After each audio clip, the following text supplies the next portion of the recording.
തിരൂരങ്ങാടി താലൂക്ക് ആശുപത്രിയിൽ മെഡിസിൻ വിഭാഗം OP മുടങ്ങിയിട്ട് ഒരു മാസം പിന്നിട്ടതോടെ രോഗികൾ പ്രയാസത്തിലായി. നിലവിൽ ജനറൽ മെഡിസിൻ വിഭാഗത്തിൽ ഡോക്ടറും ഇല്ല.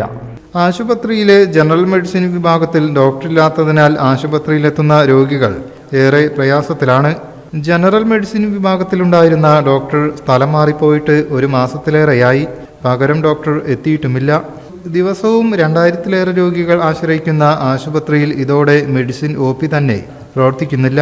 അടിയന്തരമായി ഡോക്ടറെ നിയമിക്കണമെന്നും രോഗികളുടെ പ്രയാസം പരിഹരിക്കണമെന്നും സാമൂഹ്യ പ്രവർത്തകൻ അഷ്റഫ് കളത്തിങ്ങൽപ്പാറ പറഞ്ഞു.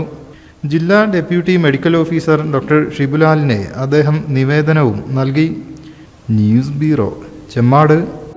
നമ്മുടെ കുബൂസ്, അത് നമ്മുടെ ഗൾഫിൽ കിട്ടുണ്ടായിരുന്ന കുബൂസില്ലേ, നിനക്കിഷ്ടപ്പെട്ട ആ കുബൂസ്.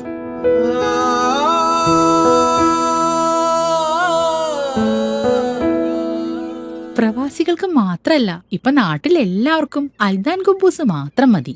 അൽദാൻ കുബൂസ് ഇപ്പൊ ന്യൂ ജനറേഷന്റെ ഇഷ്ട കുബുവല്ലേ. ഷുഗർ ഉണ്ടെങ്കിൽ ഗോതമ്പിന്റെ കുബൂസ് ആവാട്ടോ. മലയാളിയുടെ ഭക്ഷണ താല്പര്യങ്ങൾക്ക് ഇനി പുതിയ സ്വാദ്. അൽദാൻ ലെബനീസ് കുബൂസ്.